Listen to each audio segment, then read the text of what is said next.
Assalamualaikum warahmatullahi wabarakatuh. Sampurasun. Sebagai bahan diskusi di konten ini, mari kita sejenak melihat ke masa silam. Di buku-buku sejarah, baik di sekolah ataupun buku-buku sejarah yang beredar di masyarakat, selalu ditulis kalau Belanda menjajah Indonesia selama 350 tahun dan Jepang selama 3,5 tahun. Aceh, Bali, dan lain sebagainya adalah bagian dari negara Indonesia.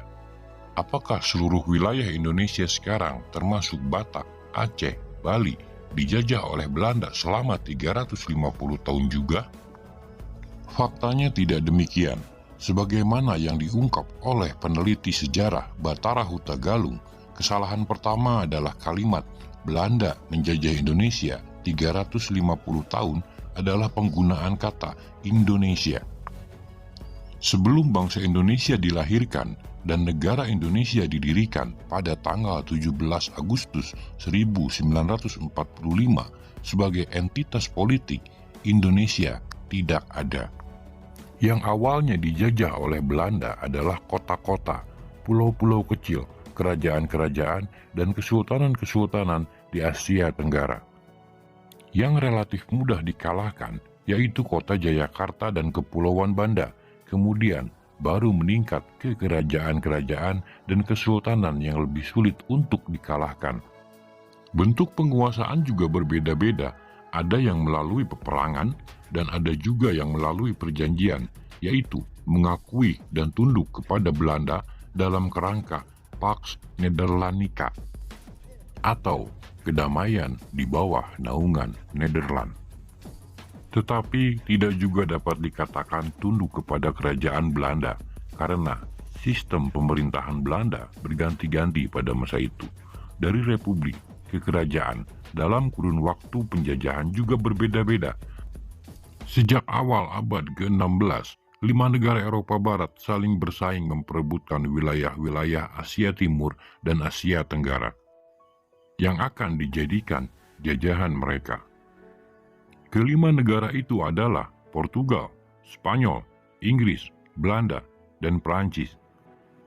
Perancis hanya fokus ke Asia Timur yaitu Indochina yang sekarang menjadi Vietnam, Kamboja, dan Laos.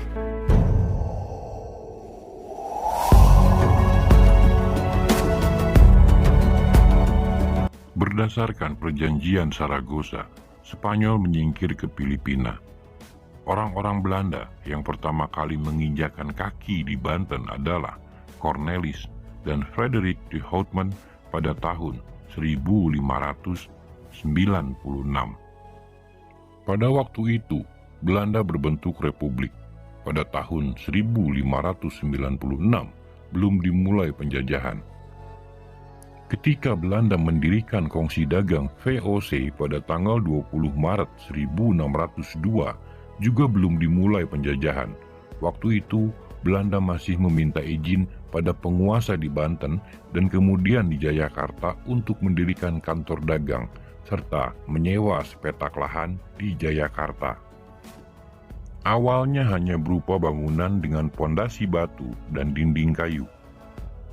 Penjajahan Belanda di Asia Tenggara baru dimulai pada 30 Mei 1619, yaitu ketika Gubernur Jenderal VOC yang keempat, Jan Pieter Sungkun, atau disingkat JPC, menyerang dan mengalahkan kota Jayakarta yang telah memberi izin kepada Belanda untuk berdagang di Jayakarta.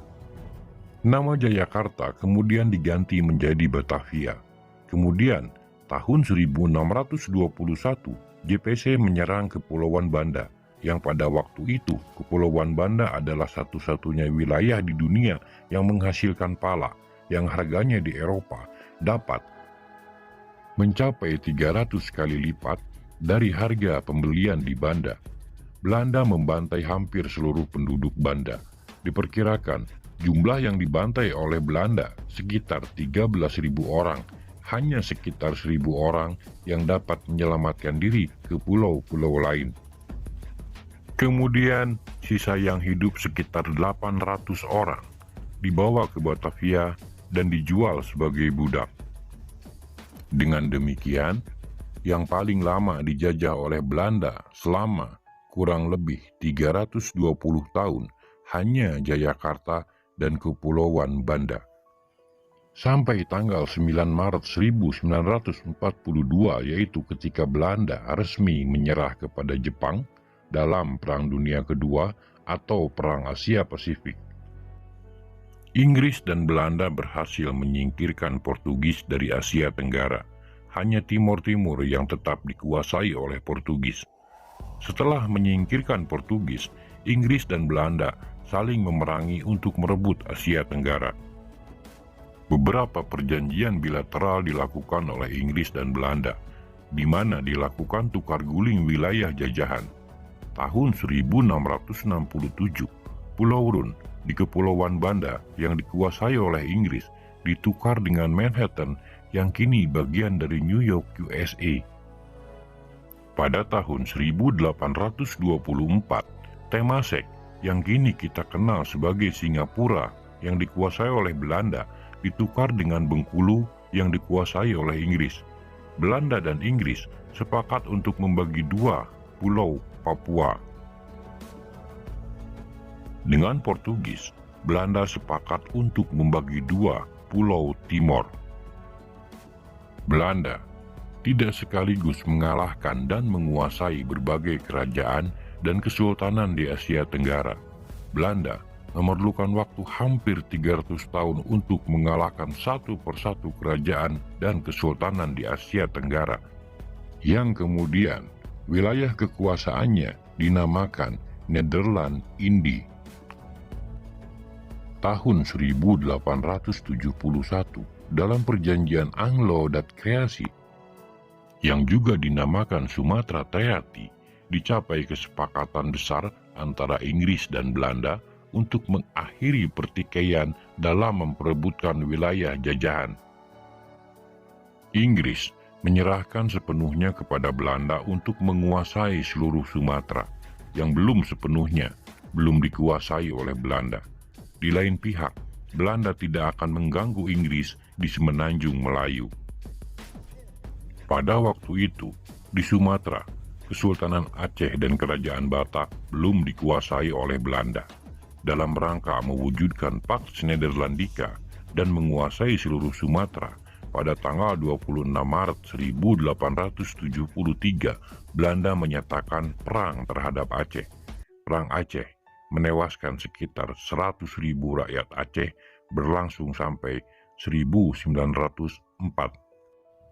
Di Tanah Batak, tahun 1786, Patuan Besar Ompu Pulau Batu Sinambela dinobatkan sebagai raja dan bergelar Sisinga Maharaja 12. Awal bulan Februari 1878, Belanda mulai mengirim pasukan ke Tanah Batak. Pada tanggal 16 Februari 1878, Sisinga Maharaja 12 menyatakan perang terhadap Belanda dan langsung menyerang Belanda. Perang Batak melawan Belanda berlangsung selama 29 tahun. Sisinga Maharaja 12 gugur dalam pertempuran di desa Sionom Hudon, Tapanuli Utara pada tanggal 17 Juni 1907. Di pertempuran itu, putrinya, Lopian, dan dua putranya, Patuan Nagari dan Patuan Anggi, ikut gugur. Dengan demikian, tanggal tewasnya Sisinga Maharaja 12 dapat ditetapkan sebagai tanggal berkuasanya Belanda di Tanah Batak. Memang, Sisinga Maharaja 12 tidak dapat dikatakan sebagai raja untuk seluruh Tanah Batak. Namun, Sisinga Maharaja 12 merupakan simbol perlawanan terhadap penjajahan Belanda di Tanah Batak. Tanah Batak hanyalah satu contoh daerah yang tidak dikuasai Belanda selama 350 tahun. Selebihnya bisa dipelajari sendiri oleh teman-teman. Adalah Bonifacius Cornelis de Jonge, Gubernur Jenderal Hindia Belanda ke-63 yang pada tahun 1935 mengatakan, "Seandainya saya berbicara dengan para nasionalis, saya selalu memulai dengan kalimat, 'Kami Belanda'." telah di sini 300 tahun dan kami akan tinggal paling sedikit 300 tahun ke depan. Kemudian kita bisa bicara. Dalam bahasa Belanda ada kata-kata bijak, Hotma et van voor de val, yang artinya keangkuhan datang menjelang kejatuhan. Kata-kata bijak ini sangat tepat berlaku untuk Belanda. Pengganti De Jonge, John Her Alidius for Modus Lambertus Castra Anistra Ken Boristra Cower adalah Gubernur Jenderal ke-64, sekaligus terakhir. Pada tanggal 9 Maret 1942, Belanda resmi menyerahkan tanpa syarat pada tentara Jepang. Penjajahan Belanda di Asia Tenggara pun berakhir. Keangkuhan De Jonge yang mengatakan akan menjajah 300 tahun lagi ternyata hanya 7 tahun setelah ucapannya. Tidak diketahui secara pasti kapan kalimat De Jonge tersebut mulai digunakan oleh para pemimpin pribumi sebagai slogan. Yang konon untuk membangkitkan emosi, kemarahan, dan semangat rakyat yang dijajah. Juga tidak diketahui siapa yang memulai dengan angka 350 tahun. Bagaimana perhitungannya? Seandainya ini benar adanya, yaitu Belanda menjajah Indonesia selama 350 tahun, bukankah ini sangat memalukan bahwa negara sekecil Belanda dapat menjajah wilayah yang belasan kali lipat dari negaranya dengan penduduk yang lebih dari 15 kali lipat jumlahnya dari penduduk Belanda? Hal ini sering menjadi olok-olokan di kalangan orang Indonesia sendiri yang tidak memiliki rasa nasionalisme atau mereka yang pro kepada Belanda. Tentu menjadi pertanyaan bagaimana negeri sekecil Belanda yang tidak lebih besar dari Provinsi Jawa Timur dapat menguasai wilayah yang luasnya belasan kali lipat dari negaranya. Salah satu penyebabnya adalah karena pada waktu itu di Asia Tenggara belum ada kesatuan dan persatuan di antara kerajaan-kerajaan dan kesultanan-kesultanan.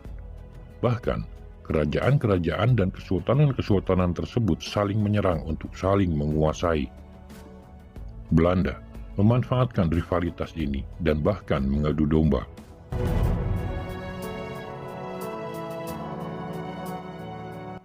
Pemahaman dan nilai sejarah yang bisa kita ambil yaitu: pertama, gugurnya Sisinga Maharaja 12 menandai awal kekuasaan Belanda atas tanah Batak, yaitu mulai tanggal 17 Juni 1907.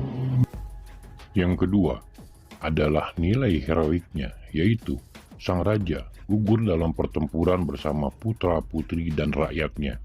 Demikian juga dengan Kerajaan Badung dan Kerajaan Klungkung di Bali. Kerajaan Badung jatuh ke tangan Belanda melalui Perang Puputan atau perang habis-habisan sampai titik darah penghabisan demi kehormatan.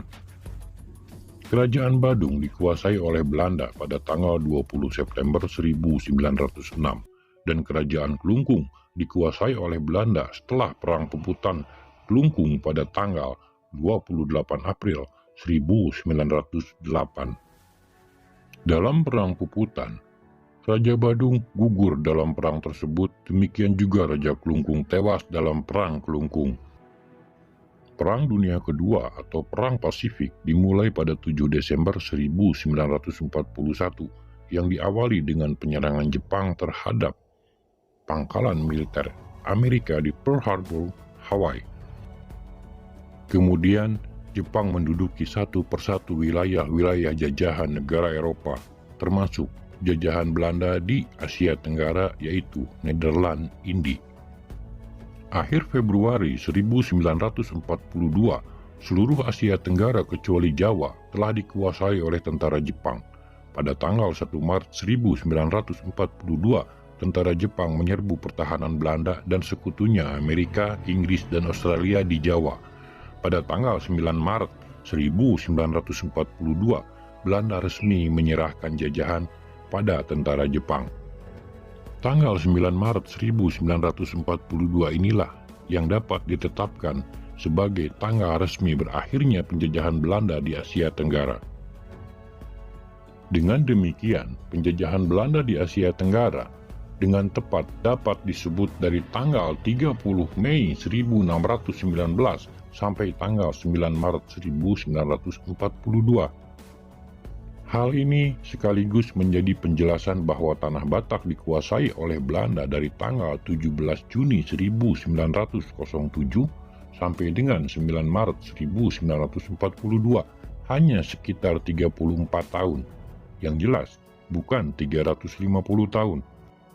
Kemudian, Jepang menyatakan menyerah tanpa syarat kepada sekutu pada tanggal 15 Agustus 1945. Maka, dengan demikian, pendudukan tentara Jepang atas wilayah bekas jajahan Belanda termasuk Tanah Batak dari tanggal 9 Maret 1942 sampai dengan tanggal 15 Agustus 1945.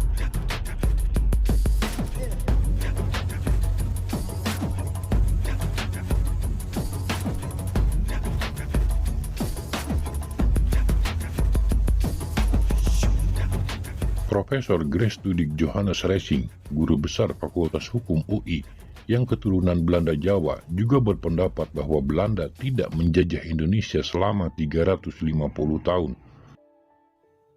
Pendapatnya ini didasari oleh putusan-putusan pengadilan tinggi di Netherlands ini. Hal ini ditulis dalam bukunya yang berjudul Raja dan Kerajaan Merdeka di Indonesia 1850 sampai 1910. Dalam bukunya disebut tahun 1850 sampai 1910 masih banyak kerajaan-kerajaan yang merdeka yang belum dikuasai oleh Belanda. Tidak seperti sejarawan barat kala itu yang mengandalkan arsip-arsip birokrasi kolonial.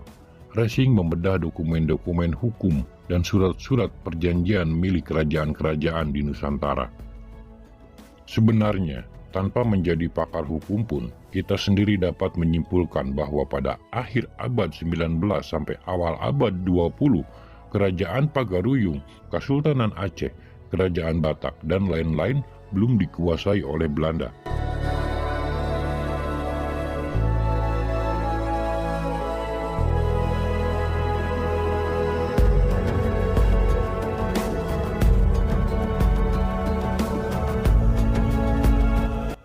Pada tanggal 17 Agustus 1945, para pemimpin pribumi di wilayah bekas jajahan Belanda yang kemudian diduduki Jepang mengeluarkan pernyataan, yaitu proklamasi yang dibacakan oleh Insinyur Soekarno. Proklamasi kami, bangsa Indonesia, dengan ini menyatakan kemerdekaan Indonesia. Kalimat ini mengandung dua makna. Satu, dinyatakan terbentuk dan lahirnya bangsa Indonesia. Kedua, berdirinya negara bangsa atau nation state Indonesia.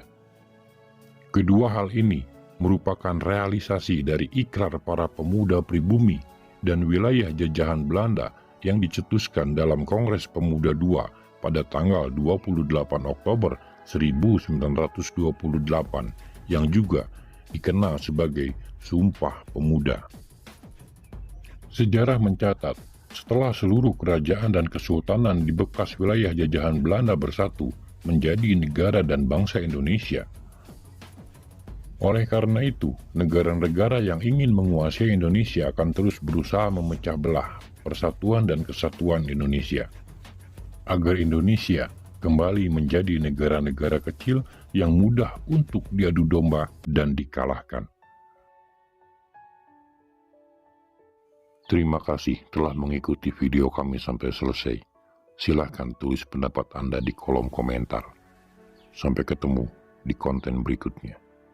Assalamualaikum warahmatullahi wabarakatuh.